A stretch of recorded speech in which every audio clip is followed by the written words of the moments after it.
Example ideas. प्रेरक उदाहरण। Idea एक पराजय और अपराध बोध में डूबी योद्धा रानी, जो कभी अपने राज्य की ढाल थी, अब निर्वासन में जी रही है। उस नरसंहार ने उसे भीतर से तोड़ दिया है, जिसे वो रोक नहीं सकी, और जिन चेहरों को वो बचा न सकी, वे आज भी उसका पीछा करते हैं।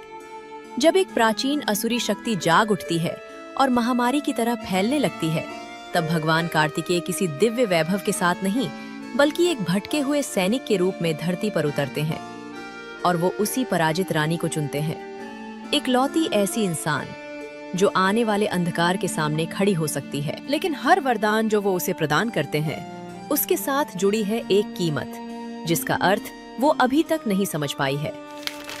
आइडिया 2। एक मंदिर के पुजारी का बेटा, जिसे उसकी हकलाहट के लिए रोज अपमान सहना पड़ता है, और जिसे उसका अपना पिता भी निकम्मा समझता है, आज अपनी जिंदगी खत्म करने की कगार पर खड़ा है। पर उसी पल देवी दुर्गा प्रकट होती हैं, किसी दिव्य तेज में नहीं, बल्कि एक घायल स्त्री के रूप में, जो शरण मांग रही है। जब एक प्राचीन असुर उठ खड़ा होता है, हर आस्था को मिटाने और स्वयं सृष्टि को अपने अधीन करने के लिए, तब देवी उस ठुकराए हुए बच्चे की सच्चाई दिखाती है कि कैसे वो अपने अंदर बिना लोभ और लालच के एक पवित्र और दैवी धर्म लेकर चल रहा है, जो उसे इस परम अंधकार से लड़ने का एक इकलौता अस्त्र बनाती है। लेकिन जिस मार्ग की ओर वो उसे ले जाती हैं, वो बलिदानों से भरा है, ऐसे जिनकी उसने कभी कल्पना भी नहीं की थी। आइडिया 3।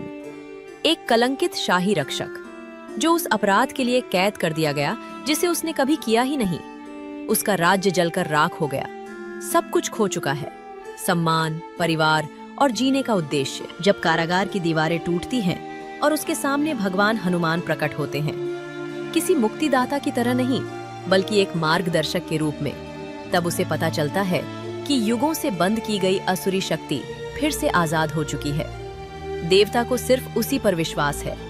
वे अपराध बोध के नीचे दबे उस रक्षक को देख पाते हैं, जो अब भी जीवित है।